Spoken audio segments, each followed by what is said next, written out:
Main പ്രശ്നം എന്താണെന്ന് വെച്ചാൽ ആകെയുള്ളൊരു ടാറ് ഇതാണ് കണ്ടോ. ഹലോ മൈ ഗൈസ്, എല്ലാവർക്കും സുഖമല്ലേ? എന്താ വിശേഷമൊക്കെ? പിന്നെ ഞാൻ നല്ല സ്റ്റാറ്റസ് വെച്ചിരുന്നു. ഞാനിന്ന് നാഗൂർ, മുത്തുപ്പേട്ട, ഏർവാടി ഈ ഏരിയയിലേക്ക് പോവാണ് എന്ന് പറഞ്ഞിട്ട്. അപ്പം ഞാനിതേ വണ്ടി എടുത്ത് ഇതെന്താ ഇങ്ങനെ വണ്ടി എടുത്ത് ഇറങ്ങിയതാണ്. ഓക്കെ, ഇനി എന്താ പറയുക, ഇതാണ് നമ്മുടെ വണ്ടി. റിഡ്സ് ആണ്, നമ്മൾ 12 മോഡൽ വണ്ടിയാണ്. ഓക്കെ, ആ വണ്ടി ഒന്ന് കേക്ക് വൃത്തിയാക്കി കൂട്ടപ്പനാക്കിയാണ്.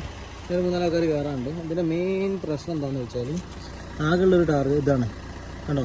നൂല് കണ്ടാണ് ഈ സൈഡ് മാത്രം, ബാക്കിയൊക്കെ ഉണ്ട്. പോയി ഒരാളുണ്ട്, കട്ടുണ്ട്. ഓക്കെ, ബാക്കിയുള്ള ടയറൊക്കെ ഓക്കെയാണ്, അതൊക്കെ കട്ടുള്ള ടയറാണ്. അപ്പോൾ ഇതാണ് മെയിനായിട്ടുള്ള ഇഷ്യൂ ഒക്കെ എടുക്കുന്നത്. ഇപ്പം പോണ പോക്കിൽ ഏതെങ്കിലും ഒരു ടയർ കിട്ടുകയാണെങ്കിൽ മാറ്റിയിടും. പിന്നെ അങ്ങനെയുള്ളത്. അപ്പോൾ നമ്മളെ ഫുൾ വീഡിയോ ഫേസ്ബുക്കിൽ ഇടുന്നുണ്ട്, യൂട്യൂബിൽ ഇടുന്നുണ്ട്. ഓക്കെ, അപ്പോൾ എല്ലാവരും പോയിട്ട് കാണണം, മറക്കരുത്, സപ്പോർട്ട് ചെയ്യണം. ഓക്കെ, അപ്പോൾ നേരെ വിടുകയാണ് കേട്ടോ. ഇപ്പോൾ സമയം ഏകദേശം 1:30 ആയിട്ടോ. ഓക്കെ.